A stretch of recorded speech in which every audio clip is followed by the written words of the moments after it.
Good morning, good afternoon, good evening, and good night, listeners and viewers now, wherever you may be in the world right now.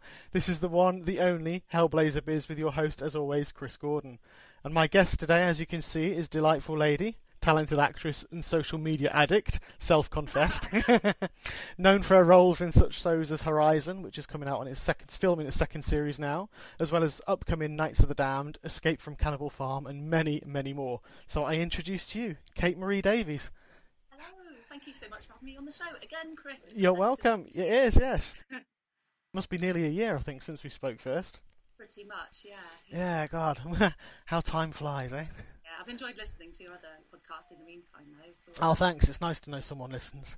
Even if it's just me on my own every time. No, I really enjoy it. It's great. Oh, no, it's brilliant. It's it's nice to hear former guests actually taking part and listening too. Absolutely. Yeah. And as I say, a lot of people know who you are anyway, because you are, as I put in that introduction, a self-confessed social media addict.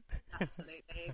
Me and Twitter are like that, man. We're like that. No, I love social media. It's a really cool way to kind of keep ahead of the industry in terms of kind of seeing what's going on, but also just to actually meet, network, greet, chat to people that are interested in projects. And including people like yourself, Chris. So I'm very grateful for it. Yeah, you started some good stuff as well, haven't you? Like Showreel Tuesday, is it? Showreel Share Day. Showreel Share Day, isn't it? Yeah, that's hit big time. Yeah, I love Showreel Share Day. And for anyone who hasn't heard of it, it's just something that happened one day. I've got to be careful not to waffle now. I do tend to.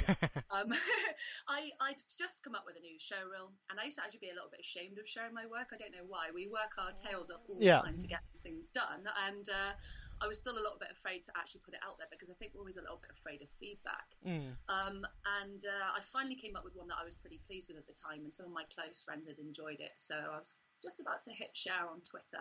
About a year or so ago, and I thought, well, actually, what would take the edge off a little bit is if I shared mine, but kind of said, would anyone like to share theirs too? So it didn't feel like I was just trying to grab a load of attention online. And I whacked it on the hashtag Showreel Share Day, and before you know it, it just went crazy. Everyone started sharing my work. I shared their work. People started contributing, and Twitter users that I hadn't heard of were saying, "Oh wow, it's Showreel Share Day," and it kicked off, and long story short, on the day that happened, we got it trending on Twitter. I tried it a second time sometime later. It didn't do so well. I think there was a couple of things. Maybe I picked the wrong day to do it. I won't dwell on that. But the third time, at the start of this year, it just went crazy. I mean, actors were sharing their showreels all day, but I was getting private messages from United agents. I had awesome. Some of the biggest agents and casting directors in the world were watching everybody's showreels that day, and it just, you can write a letter to some of these agents every day of the year, and they'll never check your work out because they're incredibly busy people who really represent, phenomenal talent.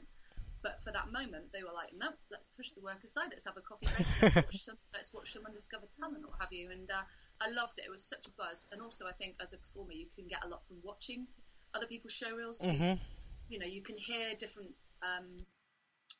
advice and stuff about making the perfect showreel, but really you just need to sit and observe, because at the exact point when you watch someone's showreel, when maybe you've switched off or you've seen enough to know that they've nailed that particular type of character or what have you, and that's when you have to think to yourself, when it comes to editing your next reel, that's the point when I need to move on. Keep them keen, draw them in, but they can always improve. And I've had a lot of help from Chris Stone Films, who does a showreel service. He's brilliant at actively helping people with their showreels. There's Act for TV as well. They have an incredible Twitter account where they give tons of advice, and I just kind of absorbed it all. And I like to take that, and anything I kind of learn, I like to pay it forward, pass it on to other actors. And so I'm working, I say working, it doesn't sound like work, but I do work on building a bit of a Twitter following. And my biggest intention with where I'm going with it currently is that when I hit the next Showreel Share Day, which is on January the 11th next year, I'm hoping that this one will go huge. a bigger word, but massive. So we'll see. Excellent. Well, you say it's not work, but it is work, because I know from trying to get my Twitter following, it takes a hell of a lot of time to build up a following and build up, and like you say, tweeting out every day constantly. Just making sure you share everyone else's work as well, because that is important. That's something I really admire about you, is the fact that you do share and you promote other people very much so, as well as yourself, and that's it's quite rare, but it's a good thing to see. Well, that's really kind of you to say. I mean, I have to give credit where it's due, mainly to, I know you spoke to Mark Samet the other week. Lovely guy, Mark. He's a lovely guy, and he's got a lot of time for people, and he's got a huge fan base, and he deserves to. But the main advice he gave me was to remember to basically throw your ego away. You're not collecting followers so that everyone can worship you. You're basically finding more people that have the same interests as you, so that when you talk about a project, they're keen. So I follow a lot of particularly horror and sci-fi fans, and people who enjoy things like The Walking Dead, because I know that that's kind of on the same mark that a lot of the projects that I work on here. So you can almost guarantee that they'll maybe follow you back, or just be interested in the stuff you're saying. And also, you know, where he was kind of going, where Mark was going when he advised us, is like, don't just have people talking to you. When you can, you know, respond and engage and give it back. And I promise I do try. I know there's probably a lot of people who do watch this who have maybe not always had a direct message back when they contact me and everything, but I am now trying to keep up with nearly 30,000 followers, so I'm trying to do what I can. And I say it's mainly because people have taken an interest in these things, and we've got these shared interests. So again, it's not me collecting people for the sake of it. It's just trying to connect with people that I can share something with, that I actually feel that they're going to be interested in. So you know, it's a job, but it's great. It's interesting as well. Well, it is. It's social media and marketing on social media is a fantastic thing. It's something I'm still learning, because as you might see if you do listen to my shows, you might see some of them just aren't seem to be getting the hits that they should be. So I've got to try and figure out. That's something I'm working as well with the marketing of how to get it out there. Oh, thank you. That wasn't me begging. But yeah. No, not remotely, but you know, I've been helped by people, and I feel like it would be nice of me to help you as well. Oh, thank you. Yeah, we will. Off air, we'll be here for another 3 hours. You'll have everyone there with their notepads taking. Oh no, yeah, yeah. Excellent. So as you know, I mean, I've got loads of questions which have been sent in. My Twitter seemed to have gone mad as well when we reached out for people. So I'll try to just put them into an order of general and sort of regarding work and films. So Joanne Wong is asking one, which I would have asked anyways. What inspired you to become an actress? That's great. I mean, firstly, a little hello to Joanne. She's amazing. She's a fantastic person that I engage with on social media. She always takes massive interest in the stuff that I've done. So she wanted to know why I took an interest in being an actress. I've actually come up with this quite a lot, which I've spoken about in a couple of interviews recently. I'm more than happy to share the fact that when I was a bit younger, say in my early teens, I used to be quite insecure and maybe bullied, I guess. Yeah. And I used to find it hard. Now I'm going to start doing it now, but I used to find it hard to look in people's eyes when I spoke to them, because I was quite shy. And when I was about 18, I got into a college production of West Side Story. I hadn't really done much acting. I used to sing in a soul and gospel choir, but I hadn't done any acting before. Yeah. And I just kind of rocked up to this audition and thought I'd give it a go. And I landed a really cool part. It was a part of Anita. She's one of the kind of lead parts, but she's really ballsy and really feisty, and really strong role. And I just kind of, I don't know, I fell in love with it a bit. It kind of sort of overtook my life a bit, really. I found something I was passionate about. And so I performed, and obviously that gave me confidence to do that in front of people, and obviously kind of soak in all the applause and the feedback. But coincidentally, I was actually during that time studying A levels for art and design, English language and graphics, which was actually where I thought I was going to go. Career. But coincidentally, I was a little bit stuck about where to go next, whether it be university or what have you. And when I went to see the careers advisor, she said, "I saw you in West Side Story." I was like, "Oh, she's like, "You're not thinking about doing more drama?" I was like, "I don't study drama." She's like, "You should study drama." I'm like, "Okay, fine." So I just took a completely different direction. Yeah. Went to a different college, and in a nutshell, I learned performing arts, musical theatre, and drama over the course of about 5 years. Head over heels in love with it, and I've never looked back. As soon as I finished, I thankfully went on to do some professional work, and I honestly think it's one of the best things that could have ever happened to me, so that's why I got into it. Awesome, that's really interesting to hear, and I think it probably relates to quite a lot of stuff. And here's one of my little anecdotes that is the fact that same with mine. You know, obviously I was bullied in school. I think lots of people are, and I found an outlet through drama as well. but I gave it, unlike you, I didn't pursue it. I stopped when I was 18 to follow a suitable career, according to my parents. Yeah. But yeah, it was a great outlet because you can throw away your inhibitions. It gives you confidence because by giving you the ability to go up and stand on stage in front of people and talk and just completely be a different person. Yes. When you've got so much insecurity in yourself anyway, and at the time I thought I looked like I do now, but I was skinny, if you know what I mean. But now I look like I thought I looked when I was 18 and 16. But it's one of thanks. But it's one of those. But that's how it was, and that was the insecurities. But being that, it's all in the head. So being in that different environment and just being able to push out and express myself, and like you have, and you've carried it on. I stopped, but I found it a great way to sort of give myself more confidence and to carry on in life. And obviously, when I went to university for 4 years, pantomime dame I ended up being at that point.